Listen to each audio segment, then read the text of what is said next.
খসে পড়ছে ছাদের পলেস্তারা ও দেয়াল, বেরিয়ে গেছে রড, ভেঙে গেছে দরজা জানালাও।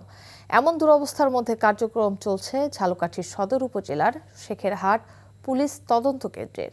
প্রতিনিয়ত দুর্ঘটনার শঙ্কায় থাকেন কর্মরত পুলিশ সদস্যরা। ভবন সংস্কারের জন্য পুলিশ হেডকোয়ার্টারে চিঠি পাঠানোর কথা জানিয়েছে স্থানীয় গণপূর্ত বিভাগ। ঝালকাঠি থেকে KM সবুজের পাঠানো রিপোর্ট। টিনশেড কিংবা কাঁচা কোনো ঘর নয়, পাকা ভবনের সিলিংয়েই পলিথিন টাঙিয়ে রাখা হয়েছে। কারণ বৃষ্টি নামলে যাতে ছাদ থেকে চুইয়ে ময়লা পানি খাবারের থালা কিংবা বিছানায় না পড়ে। এমন দৃশ্য ঝালকাঠির শেখেরহাট পুলিশ তদন্ত কেন্দ্রের ভবনের। এখানেই শেষ নয়, অফিস কক্ষগুলোর অবস্থা আরও দুরূহ। খসে পড়েছে দেয়াল, ছাদের পলেস্তারা, বেরিয়ে গেছে রড, ভেঙে পড়েছে জানালা দরজাও। এমন দুরবস্থার মধ্যে বাধ্য হয়েই ঝুঁকি নিয়ে কার্যক্রম চালাচ্ছেন তদন্ত কেন্দ্রের পুলিশ সদস্যরা।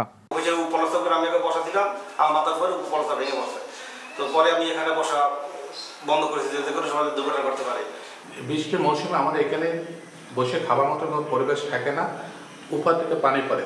ঝুঁকি এমনটা হয়ে গেছে যে কখন না আমরা কোনো ইট উপর থেকে পড়ে, যে প্লাস্টার খুলে পড়ে মাথার উপরে পড়ে আমাদের না কত ক্ষতি হয়ে যায়। খুবই নিম্নমানের মালামাল দিয়ে ভবনটা তৈরি করছে।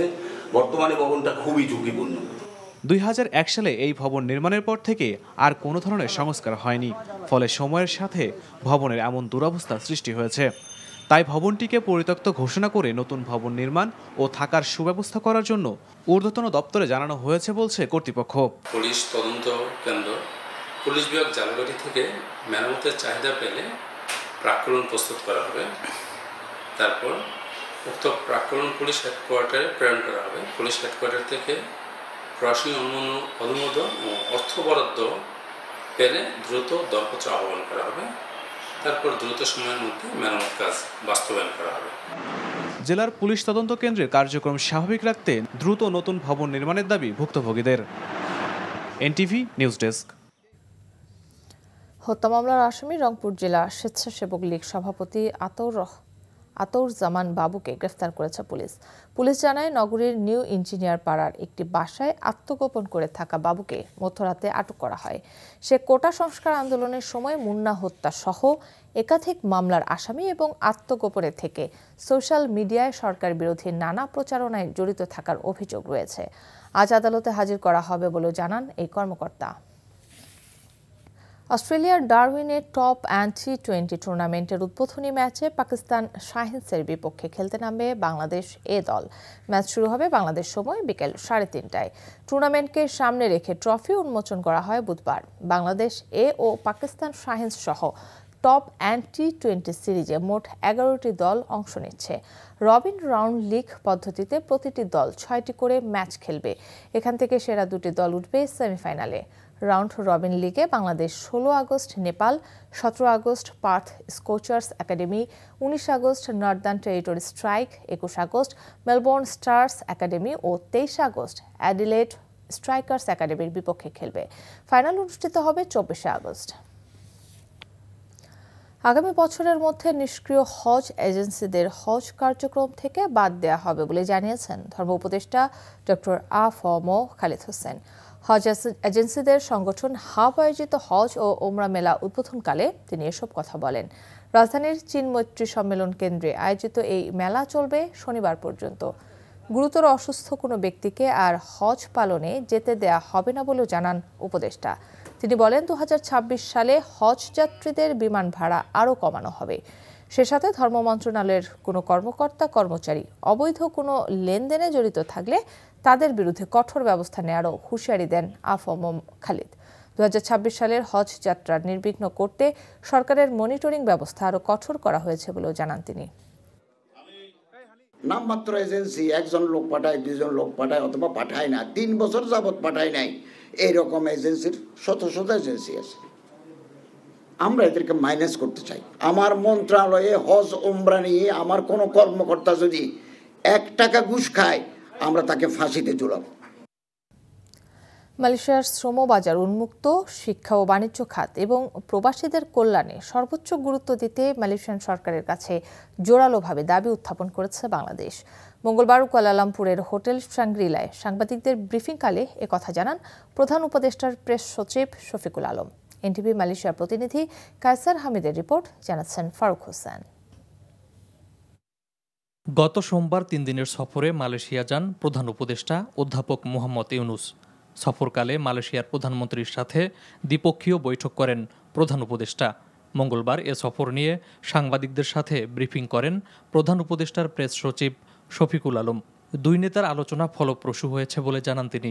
আজকে যে টকসটা হচ্ছে খুবই বলবো যে এটা খুবই সাকসেসফুল টকস, ফ্রুটফুল টকস, এবং এর ফলে বাংলাদেশ এবং মালয়েশিয়ার মধ্যে সামনে যে সম্পর্ক আরো নতুন উচ্চতায় উঠবে। সিন্ডিকেট মুক্ত শ্রমবাজার নিশ্চিতকরণে দুই দেশের সরকার নিবিড়ভাবে কাজ করে যাচ্ছে বলে জানান শফিকুল আলম। রোহিঙ্গা সংকট সমাধানেও বাংলাদেশের পাশে থাকার কথা জানিয়েছে কুয়ালালামপুর। এছাড়া অভিবাসন নিয়ে যেসব সমস্যা রয়েছে সেগুলো সমাধানের উদ্যোগ নেওয়া হয়েছে। তো প্রায় মোর দেন 1 মিলিয়ন রোহিঙ্গা এখন বাংলাদেশে আছে, এবং এই ক্রাইসিসটা আসলে দিনকে দিন মানে আমরা এই ইন্টারিম গভর্নমেন্ট খুব চেষ্টা করছে যে এই ক্রাইসিসটা কিভাবে রিজলভ করা যায়, এবং এই রিজলভ করানোর জন্যই আনোয়ার ইব্রাহিমের সাথে এই বিষয়ে আলাপ হয়েছে। মালয়েশিয়া বলেছে যে তারা আমাদের সাথে থাকবে। মালয়েশিয়ায় অবস্থানরত লাখো অবৈধ বাংলাদেশিদের বৈধ করার ব্যাপারেও কথা বলেছে বাংলাদেশ। সবার সাথেই তারা। Faruk Hossain, NTV international desk. সিলেটের ভোলাগঞ্জ পাথর কোয়ারি থেকে লুট হওয়া বিপুল পরিমাণ পাথর উদ্ধারে অভিযান চালাচ্ছে যৌথ বাহিনী। এই অভিযানে পাথর উদ্ধারের পরিমাণ নিয়ে সন্দেহ থাকলেও এলাকাবাসী বলছেন সিলেটের পরিবেশ ও পর্যটনের স্বার্থে প্রয়োজন প্রশাসনের সার্বক্ষণিক নজরদারি। সিলেট থেকে আরও জানাচ্ছেন সজল ছত্রী, ক্যামেরায় ছিলেন আনিস রহমান। বুধবার রাত থেকেই জাফলং ও ভোলাগঞ্জ সড়কে তৎপর দেখা যায় যৌথ বাহিনীকে। আটক করা হয় ভোলাগঞ্জ স্টোন কাসার মিলগুলো থেকে ট্রাকে করে বিভিন্ন গন্তব্যে যাওয়া শতাধিক পাথর বোঝাই ট্রাক। সাদা পাথরেও চলে অভিযান। তবে পরিবহন শ্রমিকরা বলছেন মূল স্পট বা ডাম্পিং জোনের বদলে সড়কে অভিযান তাদের ভোগান্তি তৈরি করছে। সাদা পাথর বা বাংকার একদিনে লুট হয়েছে না, প্রশাসন আরো কঠোর হইতো তখন তাহলে আজকে আর এই পরিস্থিতির মোকাবেলা করতে হইতো না। গাড়ি আড়াগাড়ি ভোগান্তি তো কোনো যুক্তি হয় না। দরকারি জায়গায় বন্ধ করে দিক, তাহলে আমরা লোড করতাম না। মালের কি সমস্যা যদি না যায় তাহলে আমাদের যেখান থেকে লোড করছি সেখানে ব্যাগ দিয়ে আসবো, তাও আমাদের ছেড়ে দিক, সেটাও তো আমাদের বললো না, কোনো কিছুই না। আমরা খাই না খাই এখানে পড়ে আছি, কারো কোনো ভূমিকা নেই। পাথর বোঝাই ট্রাক থামিয়ে তল্লাশির পাশাপাশি চালক ও সংশ্লিষ্টদের করা হচ্ছে জিজ্ঞাসাবাদ। আমদানি করা পাথরের ট্রাক ছেড়ে দিয়ে জব্দ করা হচ্ছে অবৈধ পাথর। আমরা এলসি পাথরটা দেখতেছি, চেক করতেছি যে বা মিক্সচার আছে কিনা। যদি মিক্সচার আপনার থাকে তাহলে তো তাকে আমি অনুমোদন দিতে পারবো না। অনুমোদনপ্রাপ্ত কাগজ থাকে সেক্ষেত্রে তারা এনওসি পাবে যাওয়ার, আর যদি না থাকে সেক্ষেত্রে তারা এখানে আটকে যাবে, এবং সেটা হচ্ছে আপনার নির্ধারিত স্থানে ডাম্পিং করা হবে। চলমান আছে অভিযান। এরই মধ্যে জব্দ হয়েছে কয়েক হাজার ঘনফুট পাথর। তবে লুট হওয়া পাথরের তুলনায় তা সামান্যই। গ্রেপ্তার করা হয়েছে কোম্পানিগঞ্জ পূর্ব ইসলামপুর ইউনিয়নের চেয়ারম্যান আলমগীর আলমকে। চোর গেলে বুদ্ধি বাড়ে, এই প্রবাদের মতোই এখন সিলেটের চুরি হওয়া পাথর উদ্ধারে শুরু হয়েছে অভিযান। সড়কে পাথর বোঝাই ট্রাক আটক করে যাচাই করা হচ্ছে কোনটি বৈধভাবে আমদানি করা পাথর এবং কোনটি চোরাই পাথর। তবে শেষ পর্যন্ত এই প্রশাসনের এই উদ্যোগ সিলেটের পর্যটন কেন্দ্রগুলোকে প্রাণ রক্ষা করবে, এমনটাই প্রত্যাশা করছেন সিলেটবাসী। সজল ছত্রী, এনটিভি নিউজ, সিলেট। এদিকে সিলেটের ভোলাগঞ্জে সাদা পাথর লুটের ঘটনায় প্রশাসনের নিষ্ক্রিয়তাকে কেন বেআইনি ঘোষণা করা হবে না তা জানতে চেয়ে রুল জারি করেছে হাইকোর্ট। একই সাথে লুট হওয়া সাদা পাথর উদ্ধার করে 7 দিনের মধ্যে আগের জায়গায় ফেলার নির্দেশনাও দিয়েছে আদালত। বিচারপতি কাজী জিনাত হক এবং বিচারপতি আইনুন নাহারের দ্বৈত বেঞ্চ আজ এই আদেশ দেন। এর আগে human rights and piece for Bangladesh নামের একটি সংগঠন হাইকোর্টে এই রিট দায়ের করে। আদালতে রিটকারীর পক্ষে শুনানি করেন অ্যাডভোকেট মঞ্জিল মোর্শেদ। এছাড়া পাথর লুটের সাথে জড়িতদের তালিকা তৈরি করে আদালতে দাখিলের জন্য সরকারের প্রতি নির্দেশও দেওয়া হয়েছে এই আদেশে। আগামী বৃহস্পতিবার পরবর্তী আদেশের জন্য থাকবেন যে সরকার কি ব্যবস্থা নিল। এরপরে আরেকটা নির্দেশ দিয়েছেন যে এখানে কি পরিমাণ ক্ষতি হয়েছে, ইকোলজিক্যাল ক্ষতি, সেটির ব্যাপারে একটা হাই পাওয়ার কমিটি করতে বলছেন, যার মধ্যে বুয়েটের একজন প্রফেসর থাকবে। এই কমিটি করে তারা 7 দিনের মধ্যে কমিটি করতে হবে। কমিটি করে 2 মাসের মধ্যে আদালতে প্রতিবেদন দাখিল করবে যে কি পরিমাণ টাকা এখানে ক্ষতি হয়েছে, যেটা আমরা পরবর্তীকালে ওই টাকা আদায়ের জন্য আমরা নির্দেশনা অলরেডি রুল জারি করা হয়েছে। অন্তর্বর্তীকালীন সরকারের প্রধান উপদেষ্টা অধ্যাপক মোহাম্মদ ইউনূসের সভাপতিত্বে উপদেষ্টা পরিষদের বৈঠক অনুষ্ঠিত হয়েছে। আজ প্রধান উপদেষ্টার তেজগাঁও কার্যালয়ে এই বৈঠক অনুষ্ঠিত হয়।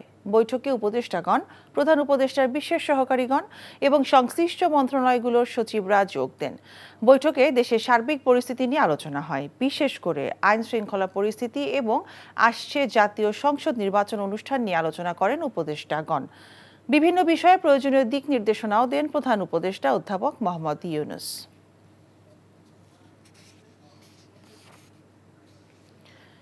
যেসব হজ এজেন্সি নিষ্ক্রিয় তাদের নিবন্ধন বাতিল করার পরিকল্পনা করেছে ধর্ম মন্ত্রণালয়। উপদেষ্টা জানান, শুধুমাত্র অর্থের জন্য গুরুতর অসুস্থ কাউকে হজে পাঠানো হবে না। হজ ও ওমরা মেলার উদ্বোধন অনুষ্ঠানে এসব কথা বলেন ধর্ম উপদেষ্টা ডক্টর আ.ফ.ম. খালিদ হোসেন। হজ যাত্রীদের দিয়ে স্বর্ণসহ নানা নিষিদ্ধ দ্রব্য বহন না করার ব্যাপারে এজেন্সি মালিকদের সতর্কও করেন উপদেষ্টা। নাজিবুর রহমানের রিপোর্ট। মুসলমানদের অন্যতম প্রধান ইবাদত পবিত্র হজ। আর্থিকভাবে সচ্ছল মানুষের জন্য এই ইবাদত ফরজ। বাংলাদেশ থেকে হজে অংশ নেওয়া বেশিরভাগ মানুষই বেসরকারি ট্রাভেল এজেন্সি শরণাপন্ন হন। অনিবন্ধিত কিছু এজেন্সি সেই সুযোগে সহজ সরল হজযাত্রীদের ব্যবহার করে স্বর্ণ চোরাচালান সহ নানা অবৈধ দ্রব্য বহন করে থাকে।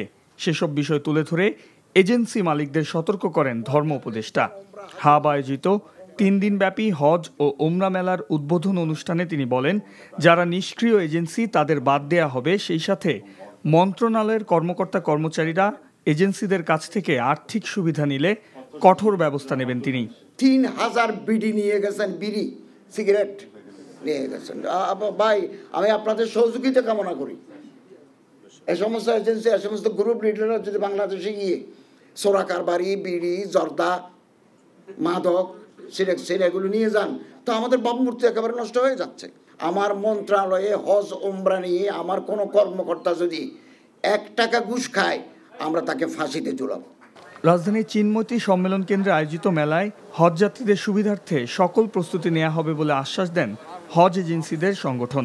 মেলায় অংশ নেওয়া শতাধিক এজেন্সি বলছে, যে কোনো অপ্রীতিকর পরিস্থিতি মোকাবেলায় সতর্ক থাকবেন সবাই।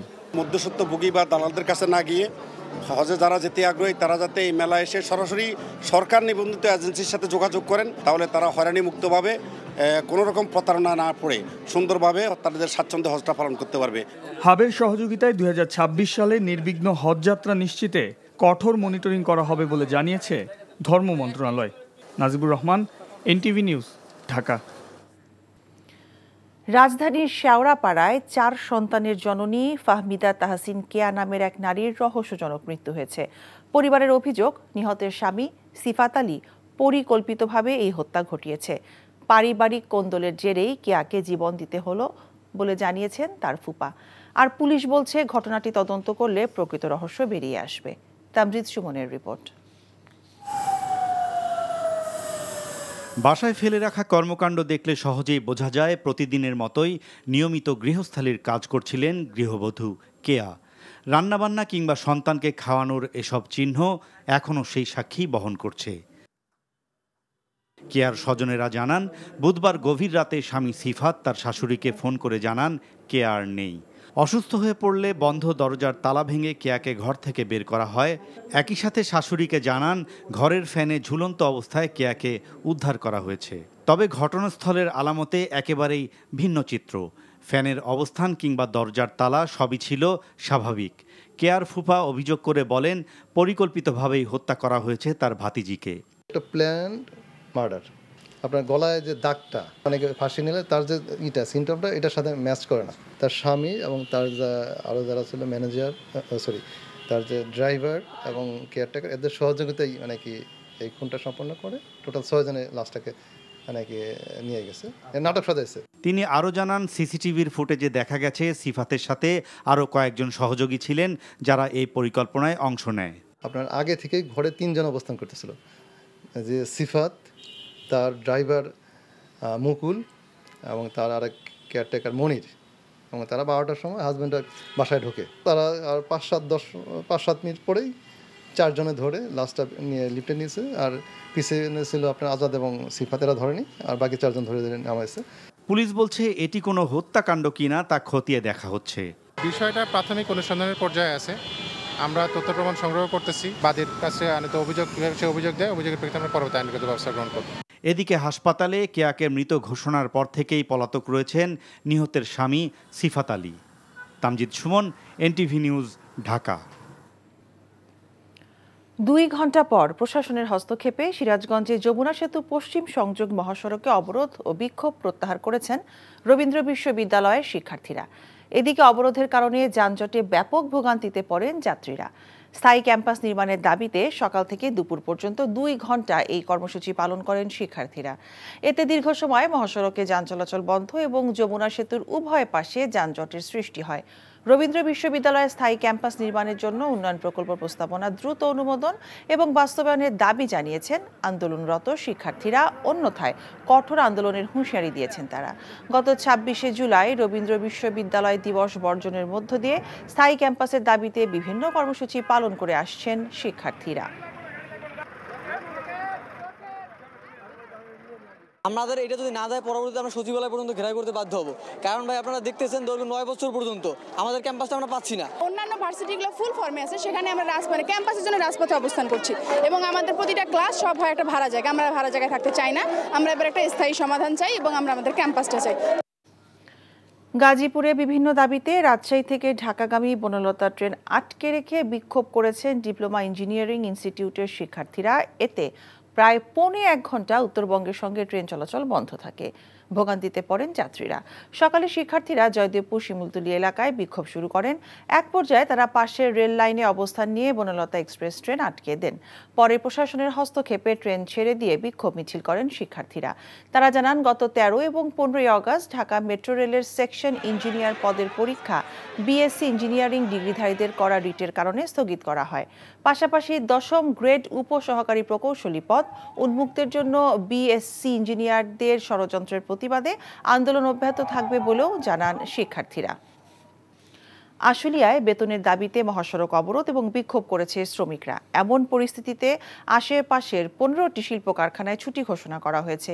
প্রত্যক্ষদর্শীরা জানায়, গত বছর 2রা অক্টোবর রাতে রাজধানীর গুলশান এলাকা থেকে গ্রেফতার করা হয় নাসা গ্রুপের চেয়ারম্যান এবং বেসরকারি এক্সিম ব্যাংকের সাবেক চেয়ারম্যান নজরুল ইসলাম মজুমদারকে। এরপর থেকেই নানা সংকটের মুখে পড়ে গ্রুপের একাধিক শিল্প কারখানা।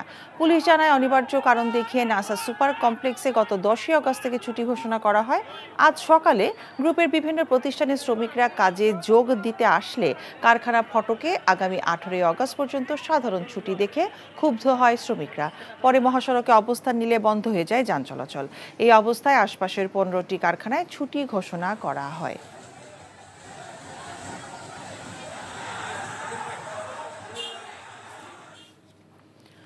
পোষ্য কোটা বহালের দাবিতে রাজশাহী বিশ্ববিদ্যালয়ে 2 ঘণ্টা কর্মবিরতি এবং অবস্থান ধর্মঘট পালন করেছেন শিক্ষক, কর্মকর্তা এবং কর্মচারীরা। সকাল 10টা থেকে দুপুর 12টা পর্যন্ত বিশ্ববিদ্যালয়ের প্রশাসনিক ভবনের গেটে অবস্থান নিয়ে কর্মবিরতি পালনকালে শিক্ষক, কর্মকর্তা এবং কর্মচারীরা তাদের দাবির পক্ষে যুক্তি তুলে ধরে বক্তব্য রাখেন। তারা জানান, বিশ্ববিদ্যালয়ের শিক্ষক, কর্মকর্তা এবং কর্মচারীদের জন্য 1977 সালে পোষ্য কোটা চালু হয়। ফলে প্রতিদ্বন্দ্বিতামূলক পরীক্ষায় অংশ নিয়ে পাস মার্ক পেলেই বিশ্ববিদ্যালয়ে ভর্তির সুযোগ পেতেন শিক্ষক, কর্মকর্তা ও কর্মচারীর সন্তানরা। চলতি বছরের জানুয়ারিতে শিক্ষার্থীদের আন্দোলনের মুখে বিশ্ববিদ্যালয়ের প্রশাসন সেই সুযোগ বাতিল করেন। আন্দোলনকারীরা পোষ্য কোটা পুনর্বহালের দাবি জানান। কুমিল্লা শহরতলির চাঁদপুরে 2 যুগের জলাবদ্ধতা নিরসনে খাল ও নালা পুনঃখনন শুরু করেছে মহানগর বিএনপির নেতাকর্মীরা। সকালে খাল ও নালা পুনঃখনন কাজের উদ্বোধন করেন বিএনপি চেয়ারপারসনের উপদেষ্টা হাজী আমিনুর রশিদ ইয়াসিন এবং মহানগর বিএনপির সাধারণ সম্পাদক ইউসুফ মোল্লা টিপু। এই কাজে অংশগ্রহণ করেন 2 শতাধিক নেতাকর্মী। স্থানীয়রা জানান, আশপাশের খাল ও নালাগুলো ভরাট, দখল ও দূষণের কারণে গত 2 যুগ ধরে পানিবন্দী হয়েছিল চাঁদপুর এবং শুভপুর এলাকার 30,000 বাসিন্দা। এতে চরম ভোগান্তি পোহাতে হয়েছে এলাকাবাসীকে। এলডিসি উত্তরণের সাথে একমত হলেও এর চ্যালেঞ্জ মোকাবেলায় যেই প্রস্তুতি নিতে হবে সেজন্য আরও সময় প্রয়োজন বলে মনে করেন ব্যবসায়ী নেতারা। রাজধানীর একটি হোটেলে এলডিসি উত্তরণের চ্যালেঞ্জ শীর্ষক এক সেমিনারে তারা এসব কথা বলেন। এ সময় বক্তারা বলেন, এলডিসি উত্তরণের পর ইউরোপ সহ আন্তর্জাতিক বাজারে বাংলাদেশি পণ্য রপ্তানির ক্ষেত্রে শুল্কমুক্ত মুক্ত প্রবেশের সুবিধা থাকবে না। সেক্ষেত্রে জিএসপির মতো বিকল্প ব্যবস্থা না নিলে রপ্তানি অনেকাংশে কমে যাবে বলেও জানান ব্যবসায়ীরা। বিশেষ করে শিল্পের কাঁচামাল আমদানিতে যে অতিরিক্ত অর্থ খরচ করতে হবে তাতে ঔষধ ও পোশাক শিল্পের উৎপাদন ব্যয় বেড়ে যাবে বলেও আশঙ্কা প্রকাশ করেন তারা। সেজন্য এলডিসি উত্তোলনের সময় 3 থেকে 5 বছর বাড়িয়ে চ্যালেঞ্জ মোকাবেলায় সরকারকে প্রস্তুতি নেওয়ার তাগিদ দেন ব্যবসায়ী সহ সংশ্লিষ্টরা। ফরিদপুরে বাড়ছে ডেঙ্গু রোগীর সংখ্যা।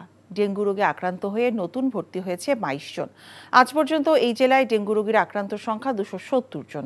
আক্রান্ত ব্যক্তিদের বেশিরভাগের চিকিৎসা চলে ফরিদপুর মেডিকেল কলেজ হাসপাতালে।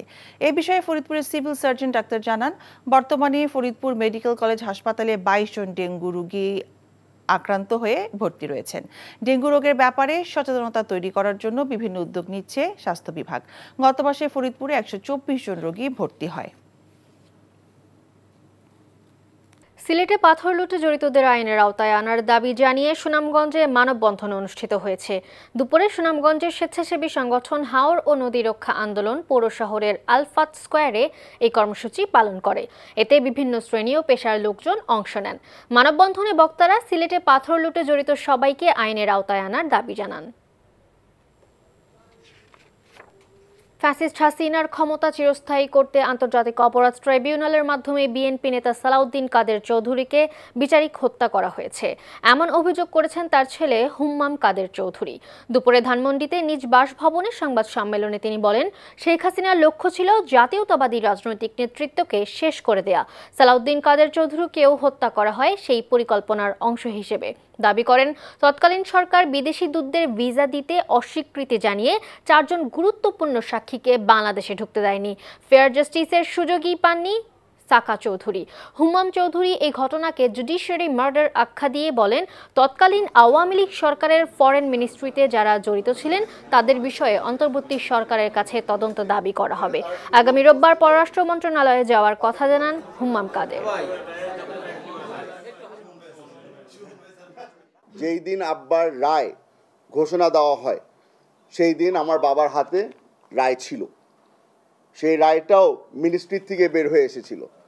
তখন আমরা প্রমাণ করতে পারি আপনাদের কাছে, বাংলাদেশের মানুষের কাছে, যে রায়গুলি কিন্তু ট্রাইব্যুনালে লেখা হচ্ছিল না, রায়গুলি লেখা হচ্ছিল ল মিনিস্ট্রিতে। আমরা জানিয়ে দিতে চাই আপনাদেরকে যে আমরা বর্তমান ফরেন মিনিস্ট্রিকে একটা লিগ্যাল নোটিশ পাঠাচ্ছি। আমরা তাদের কাছে অনুরোধ করছি, তাদের কাছে আমরা ডিমান্ড করছি যে এই সাইফার মেসেজগুলোকে ডিক্লাসিফাই করে দেওয়া হোক। এই সাইফার মেসেজ আমার বাবার ট্রায়ালের সাথে যতগুলি সাইফার মেসেজ জড়িত আছে প্রতিটাকে যেন ডিক্লাসিফাই করে দেওয়া হয় এবং সেগুলো যেন আমাদের কাছে হস্তান্তর করা হয়। চট্টগ্রামে 8 বছর আগে গুম হওয়া ছাত্রদল কর্মীর ঘটনা তদন্তে পিবিআইকে নির্দেশ দেন আদালত। দুপুরে চট্টগ্রাম মেট্রোপলিটন ম্যাজিস্ট্রেট আদালতে মামলা করেন সুমনের বড় ভাই। শুনানি শেষে পিবিআইকে তদন্তের নির্দেশ দেন আদালত। এই ঘটনায় তারেকুর রহমান সহ 3 ছাত্রলীগ কর্মী জড়িত বলে অভিযোগ করা হয়। 2018 সালের 13 জুন বাকলিয়া এলাকার একটি ব্যাচেলর কক্ষ থেকে গুম হন সুমন। নাটোরের লালপুরে পদ্মা নদীতে গোসল করতে নেমে পানিতে ডুবে 2 মাদ্রাসা ছাত্রের মৃত্যু হয়েছে। স্থানীয়রা জানায়, দুপুরে উপজেলার বিলমারিয়া ইউনিয়নের নওপাড়া জামিয়া হাফেজিয়া মাদ্রাসার শিক্ষক আলামিন হোসেন তার মাদ্রাসার বেশ কয়েকজন শিক্ষার্থীকে সাথে নিয়ে পাশেই পদ্মায় গোসল করতে যান। নদীতে সাঁতার কাটার সময় এক পর্যায়ে শিক্ষার্থী ফরিদ ও রাব্বানি পানিতে তলিয়ে যায়। যশোরে ব্যবসায়ীকে গলা পর্যন্ত বালিতে পুঁতে 4 কোটি টাকা আদায়ের মূল আসামি আসাদুজ্জামান জনিকে খুলনা থেকে গ্রেপ্তার করেছে যশোর ডিবি পুলিশ। সকালে খুলনা শহরের রোড গার্ডেন হোটেল থেকে তাকে আটকের পর তার মালিকানাধীন যশোরে কনা ইকো পার্ক সহ বিভিন্ন স্থানে অভিযান চালানো হয়। পুলিশ জানায়, জনি নওপাড়া পৌর বিএনপির সাংগঠনিক সম্পাদক ছিলেন। চাঁদাবাজি সহ বিভিন্ন অভিযোগে গত বছর 5ই আগস্ট দলীয় সিদ্ধান্তে জনির পদ স্থগিত করা হয়। হযরত মুহাম্মদ সাল্লাল্লাহু আলাইহি সাল্লামের দৌহিত্র ইমাম হুসাইন আলাইহিস সালামের এবং তার সঙ্গীদের শাহাদাত বার্ষিকী উপলক্ষে সাতক্ষীরায় বার্ষিক চেহলাম অনুষ্ঠিত হয়েছে। শ্যামনগর উপজেলার নূরনগর গুলশানে জাহরা ইমাম বাড়ির আয়োজনে শোক মজলিস, মাতম ও নওহা অনুষ্ঠিত হয়েছে। পরে একটি র্যালি নূরনগর ইমাম বাড়ি থেকে বের হয়ে বিভিন্ন সড়ক প্রদক্ষিণ শেষে শোক মজলিসে গিয়ে শেষ হয়। অনুষ্ঠানে প্রধান অতিথির বক্তব্য রাখেন খুলনা ইসলামী শিক্ষা কেন্দ্রের অধ্যক্ষ হুজ্জাতুল ইসলাম মাওলানা সৈয়দ ইব্রাহিম খলিল রেজাভি। সাভারে শেষ হলো স্টার্টআপ ওয়ার্ল্ড কাপ বাংলাদেশের গ্র্যান্ড ফিনালে। দেশের উদ্ভাবনী প্রজন্মকে আন্তর্জাতিক ব্যবসায়িক মঞ্চে তুলে ধরার উদ্দেশ্যে এই প্রতিযোগিতার আয়োজন করে daffodil international university innovation and entrepreneurship department. বিজয়ী দল আর্থিক পুরস্কার লাভের পাশাপাশি যুক্তরাষ্ট্রের সান ফ্রান্সিসকোতে অনুষ্ঠিত গ্লোবাল স্টার্টআপ ওয়ার্ল্ড কাপ প্রতিযোগিতায় প্রতিনিধিত্ব করবেন। নওগাঁর মান্দায় 350 জন জিপিএ 5 পাওয়ায় শিক্ষার্থীদের সংবর্ধনা দেওয়া হয়েছে। সকালে মান্দা থানা আদর্শ বালিকা বিদ্যালয় ও কলেজের হলরুমে অনুষ্ঠানে প্রধান অতিথি ছিলেন উপজেলা বিএনপির সাবেক সাধারণ সম্পাদক ডক্টর ইকরামুল বারী টিপু। পরে তিনি ছাত্রছাত্রীদের হাতে একটি করে ক্রেস্ট তুলে দেন। ত্রয়োদশ জাতীয় নির্বাচনের রোডম্যাপ আগামী সপ্তাহে ঘোষণা করা হবে, যেখানে ভোটার তালিকা তফসিল, নির্বাচনের পথ পরিক্রমার সুনির্দিষ্ট সময়সীমা তুলে ধরা হবে। বিকেলে নির্বাচন কমিশন সচিব আক্তার হোসেন সাংবাদিকদের কথা বলেন। সচিব বলেন, নির্বাচনের সময়সীমা ও অগ্রগতি নিয়ে সুনির্দিষ্ট দিক নির্দেশনা থাকছে রোডম্যাপে। এ নিয়ে কমিশনে আলোচনা হয়েছে জানিয়ে সচিব বলেন, এ বিষয়ে বিস্তারিত তুলে ধরা হবে। জানান, 318টি পর্যবেক্ষকের আবেদন জমা পড়েছে। 22টি রাজনৈতিক দলের নিবন্ধনের বিষয়ে প্রয়োজনীয় তথ্য যাচাই বাছাই শেষে দলগুলোকে চিঠি দেয়া হবে। প্রবাসীদের ভোটাধিকারের পদ্ধতি নিয়ে আলোচনা হয়েছে। এদিকে লাঙ্গল প্রতীক GM কাদেরের নেতৃত্বে থাকা জাতীয় পার্টিকে দেওয়ার দাবি জানান এই অংশের মহাসচিব শামীম হায়দার পাটোয়ারি। আগামী সপ্তাহে আপনাদেরকে আমাদের নির্বাচনের রোডম্যাপটা দিতে পারবো, সো দ্যাট আপনারা আপনাদের প্রস্তুতি এবং আমাদের প্রস্তুতির সম্পর্কে একটা ভালো ধারণা পাবেন। সুদীজনের সঙ্গে সংলাপ, আপনাদের সাথে সংলাপ ইত্যাদি, যেটা আইনবিধি সংশোধনের সম্পর্কে যাবতীয় তথ্যগুলো আপনাদের ওখানে দেওয়া হবে। চাঁদাবাজির সাথে সংশ্লিষ্টতা অস্বীকার করেছেন স্থানীয় সরকার উপদেষ্টা আসিফ মাহমুদ সজীব ভূঁইয়া। তিনি জানান, রাজনৈতিক উদ্দেশ্যে গুম করে একজনের জবানবন্দিতে তার নাম নিয়ে আসার কথা তিনি শুনেছেন, তবে ওই দিন সকালে মোটর বাইকে হেলমেট পরে থাকা ব্যক্তি তিনি কিনা তা স্পষ্ট করেননি। সচিবালয়ে সাংবাদিকদের এসব কথা বলেন তিনি। এর সাথে ভাই আমার কোনো ধরনের সম্পৃক্ততা নাই এবং আমার মনে হয় না এখনও কেউ এরকম কোনো প্রমাণ দিতে পেরেছেন আমার সম্পৃক্ততা আছে। বরং আরও যা সাক্ষাৎকার নেওয়া হয়েছে, এই সাক্ষাৎকারটা একজন রাজনৈতিক নেতার বাসায় একজনকে জোরপূর্বক নেওয়া হয়েছে বলে যে অভিযোগ এসেছে এটাও অত্যন্ত গুরুতর একটা অভিযোগ এবং সেটা পরিবারের দিক থেকে এসেছে, যথেষ্ট রিলায়েবলও এখন পর্যন্ত মনে হচ্ছে। তো এর সাথে যে আমার সংশ্লিষ্টতার যেই কথা বলা হচ্ছে এটা সম্পূর্ণ রাজনৈতিক উদ্দেশ্য প্রণোদিত। নামটা আসার পর আমি একরকম অবাকই হই।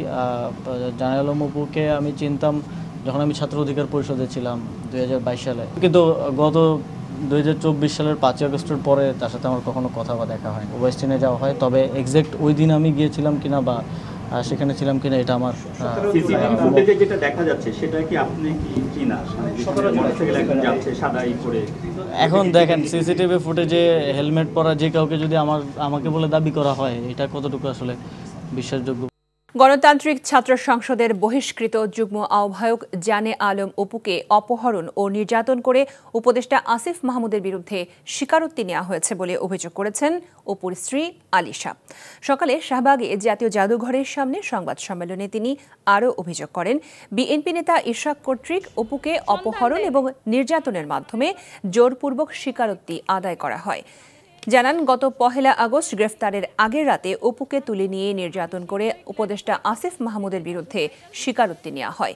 উল্লেখ্য, বুধবার সামাজিক যোগাযোগ মাধ্যমে ভাইরাল হওয়া ভিডিওতে উপদেষ্টা আসিফ মাহমুদকে গুলশানে চাঁদাবাজির ঘটনার নির্দেশদাতা হিসেবে অভিযোগ করতে দেখা গেছে। সংবাদ সম্মেলনে আয়োজনে এনসিপি সহায়তা করেছে বলেও জানান জানে আলম অপুর স্ত্রী আলিশা। সাদেক হোসেন খোকার যে বাসা, সেখানে অবস্থানরত ছিল অপু সারা রাত। সেখানে ওই স্টেটমেন্টগুলো দিছে, এই স্টেটমেন্টটা ওই বাসা থেকে, এটাই সত্যি। অপুকে তুলে নিয়ে গেছে, নিয়ে গিয়ে ওইখানে সারা রাত দফায় দফায় ওর ভিডিও ধারণ করছে, একটু একটু করে অ্যাড করছে এবং এই 14 দিন মাথায় এসে সেটা ভাইরাল করছে।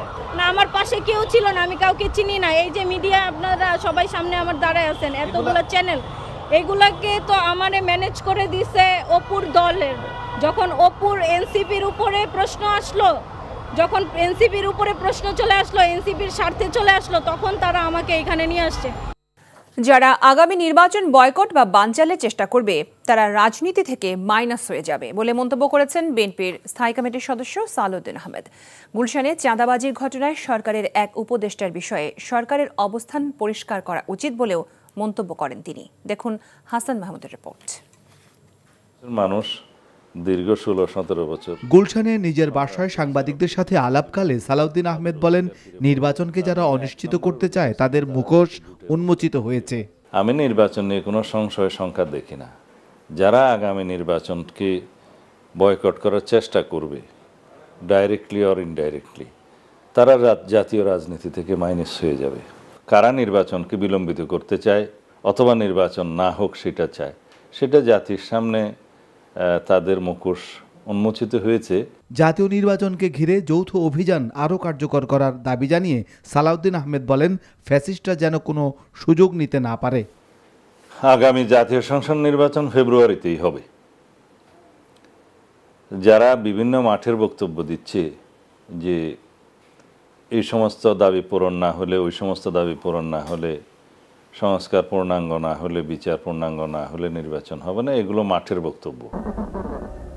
এদিকে জাতীয় প্রেস ক্লাবে এক প্রতীকী যুব সমাবেশে শামসুজ্জামান দুদু বলেন, নির্বাচন সঠিক সময়ে হতে হবে।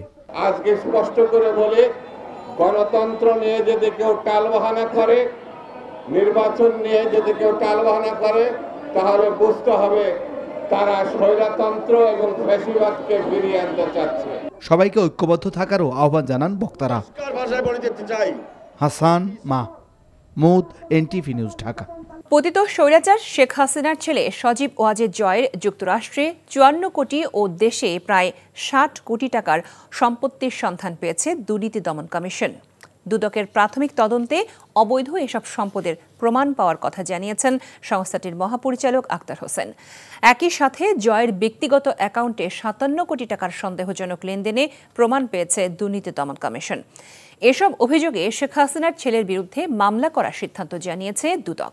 বৃহস্পতিবার এক সংবাদ ব্রিফিংয়ে দুদক মহাপরিচালক আরও জানান, সাংবাদিক মুন্নি সাহা ও তার স্বামী কবির হোসেনের 22 কোটি টাকার অবৈধ সম্পদ পেয়েছে সংস্থাটি। তাদের সম্পদ বিবরণী দুদকে দাখিলের নোটিশ জারি করা হবে বলে জানান আক্তার হোসেন। জনাব সজীব আহমেদ ওয়াজেদ, সাবেক প্রধানমন্ত্রীর তথ্য ও যোগাযোগ প্রযুক্তি বিষয়ক উপদেষ্টা, ক্ষমতার অপব্যবহার পূর্বক অসৎ উদ্দেশ্যে অসাধু উপায়ে জ্ঞাত আয়ের উৎসের সাথে প্রায় 60 কোটি টাকারও বেশি মূল্যের সম্পদ অর্জন এবং 57 কোটি 50 লক্ষ টাকারও বেশি অস্বাভাবিক এবং সন্দেহজনক লেনদেন করার অপরাধ অনুসন্ধানকালে প্রমাণিত হয়েছে। দুর্নীতি প্রতিরোধ আইন 1947 সংশ্লিষ্ট ধারায় একটি মামলা রুজুর সিদ্ধান্ত গৃহীত হয়েছে।